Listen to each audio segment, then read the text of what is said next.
Welcome to Twist Grip Tales, and we got a tale for you from 1938, a Panther by Fellon and Moore from Cleckheaton in the UK, up in Yorkshire.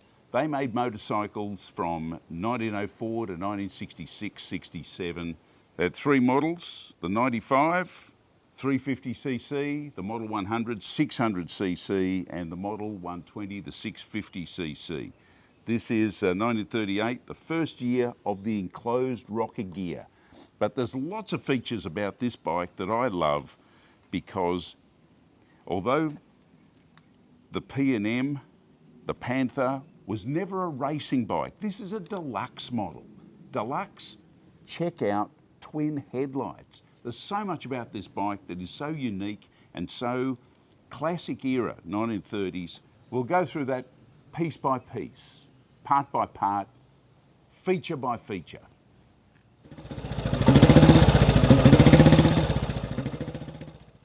Let's start with the engine on this beautiful beast, and let's get right down here. The characteristics of the Panther by P&M, they manufactured their own engine. Great features, Fellon and Moore with the Panther, wet sump with the oil filler here, makes it a lot easier. A lot of British bikes had the separate oil tank, not with these guys. AML carburetor with two float bowls, probably because of the sidecar, but two float bowls are always better than one. And this classic Panther style where the engine is connected to the thigh bone, no, to the head stem up here, and as a stressed member of the frame, very rarely seen back in these early days of motorcycling. It's a rigid frame, no suspension on the back. Suspension is all in the seat. Ignition is supplied by a magneto back just hidden in underneath here, and a Miller chain up to a Miller dyno up on top. A lot of times they were a single unit, but in these ones they're a separate unit. And this little, looks like a tiny little gear shift down here. This is an auxiliary function we've got up the top here. So on the handlebars we've got an exhaust valve lifter, because these have got such high compression, running almost 7-to-1. But in order to get this great big long stroke motor started, it's pulling in on this, actuates on the top of the exhaust valve up here, and supplementing that is this tiny little lever down here that puts a shim in onto the cam that is called a half compression lever, and lifting that up at the same time keeps the exhaust valve open just a little bit so that it's easier to start, and we'll have a go at that at the very end. So hang around to the end and you'll hear this beast burst into life. Now, what makes this a deluxe motorcycle? Well, and of course, one of the features here with the Berman gearbox, four speeds, no reverse, 4 speeds, and a manual starting method, but a gear shift indicator down here telling us what gear it's in. Always making life very simple. Let's just have a look at some of the features that make this a deluxe. Well, we've got a dashboard here. Motorcycle dashboards weren't standardised back in those days. Some had them later mounted on the handlebars. Some had them in this period mounted inside the petrol tank. This has a separate panel, beautiful Art Deco styling as it was back in the 30s, with this oval shape with a speedo, an ammeter, and a place here for another instrument, and of course the lighting switch and ignition switch here on the left-hand side. I doubt whether a tacho, these things only rev to about 5,000 RPM. So they're a workhorse. The Panther was not a racehorse. It wasn't ever raced seriously by anyone, but these were the workhorse. If you're an electrician, if you're a butcher, if you're a grocer, if you had a family, this is a beautiful sporting sidecar. And in England in these days, without a big car industry, cars being far too expensive for all but for the rich, this is a single person sidecar, but in England you could get a 2 adults and 10 children, or maybe 2 or 4, children sidecar, a huge beast of a machine on the side. And the Panther was the premium motorcycle to be pulling those around. So the Deluxe, let's get back to the Deluxe. Well, it's got Deluxe girder forks at the front here, no hydraulic damping anywhere. So besides the dashboard, we've got twin headlights. How deluxe is that? Now, when I turn this left-hand twist grip, watch what happens. Oh my gosh, that left hand, he's going like Marty Feldman, his eyes are going everywhere. Now, this is offset, so when this headlight moves to the left, it also dips down and cuts out the high beam on the right-hand side. Lots of bikes these days have got a high beam, low beam, but no, that sort of thinking hadn't been started back then. So my thinking is that if you had a car coming or a vehicle coming, or maybe you were just around the towns, and a lot of houses in small villages had windows right on the street, that you could pull this to the left, keep the high beam off this one. This would be down and pointing into the gutter on the left-hand side, and keeping it out of people's faces, and very, very nice feature for not so much for yourself, but for people driving towards you. Now, if you're dipping with an electronic dipping device with two filament globes, I'm not sure that they even existed back then, two filament globes, but anyway, what we have here is a wonderful feature. Some later motorcycles had turning headlights where you turned the handlebars and they turned and showed you around the corner. This was for a different purpose. Very well thought out, and thinking about who the client was. Not your high-speed racer, no, this is your butcher, your greengrocer delivering vegetables and meats, maybe your milkman, your tradesman, your electrician, your handyman, who would have all of their wares in the sidecar, not necessarily the family.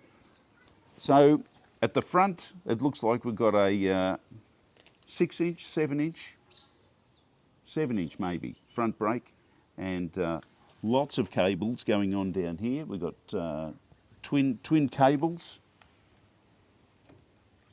front brake actuated here, magnificent. And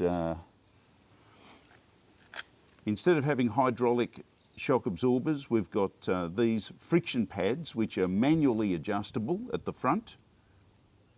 Manual, you've got these, you can adjust these on the road, but these are usually done up pretty tight. And here we have a steering damper, not hydraulic again, it's friction pad down the bottom. There's a bar that runs through, so this is a friction. This can be, again, adjusted on the road. Beautiful. And other features down the back, we have Deluxe being a pillion saddle. Beautiful sprung pillion saddle. Now, as I say, this is the 1930s, and just have a look at these beautiful little features here. Look at this little curved piece at the back here. Once upon a time, there was a toolbox mounted on, two toolboxes, one mounted on each side, and they continued this beautiful Art Deco line that went through here, just fantastic. And who knows, it might have even been a shroud that went down the front there to enclose that a little bit more in the same style. But feature on many bikes, not just the Deluxe, is that you have a quick change mudguard. You don't have to take the mudguard off to get this back wheel out if you had a flat tyre. You had a hinge here which would lift the whole back up, and of course a rear wheel stand so you could get the tyre up. And is it a quick change rear axle? Let me have a look. It's not difficult to get out anyway, so looks like the drum might come off separate. We'll have a think about that. So pillion pegs at the back, very sturdy, cast iron. And have a look at this beautiful little feature at the back here.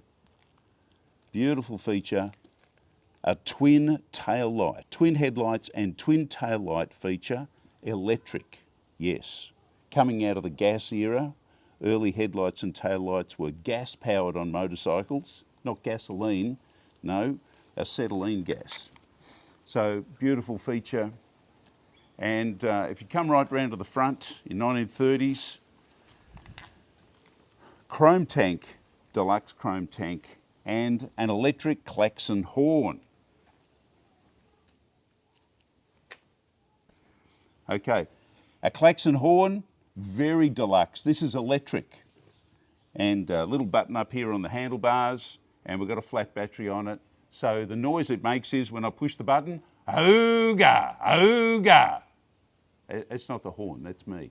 But you get the idea. You know what a klaxon is. And what else have we got here on the handlebars, as any manual British motorcycle of this era has? We've got the valve lifter here. This is the clutch lever. This is the advance and retard mechanism for the ignition. No automatic advance and retard here, no. And this is the choke lever.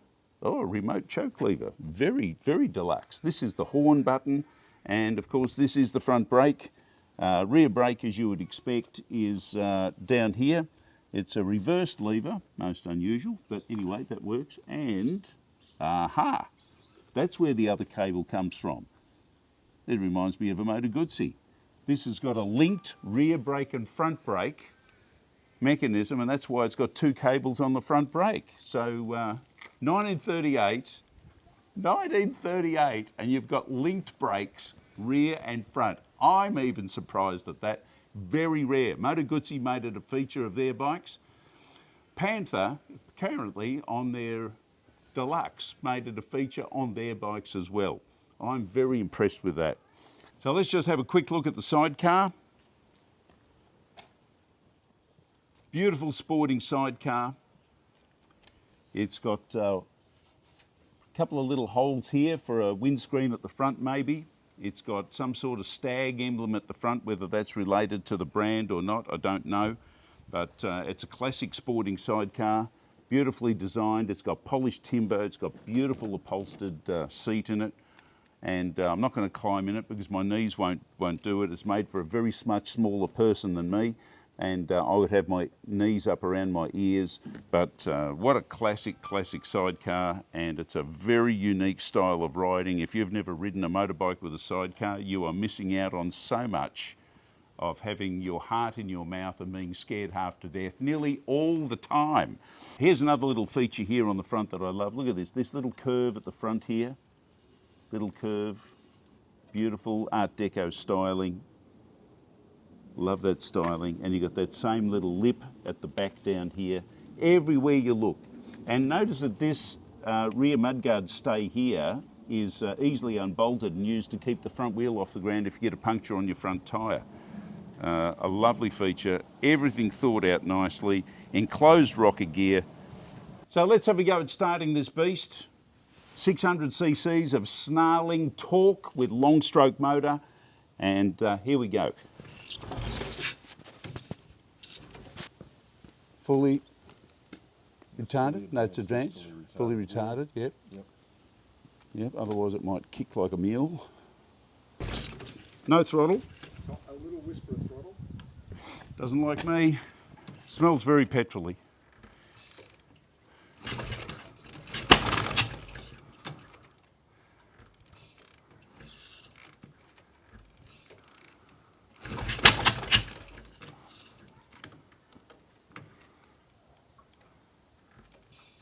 Yeah, it's dribbling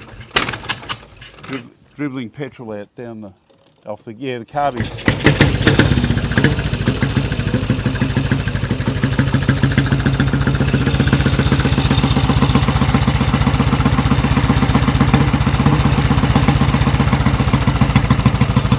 There's so little in the battery.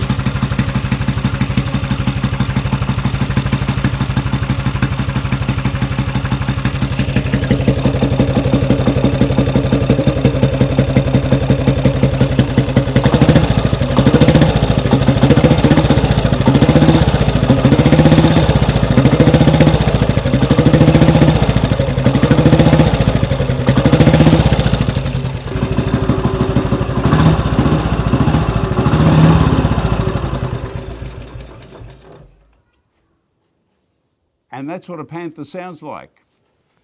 Thanks for watching Twist Grip Tales. We'll bring more exciting tales of very rare and unique machines and beautiful machines like this to you. Don't forget to like, subscribe, and do all the other things down there. See you next time. What a great bike.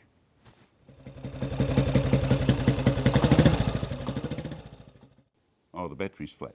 So we won't... Ooga, ooga. That's me, not the horn.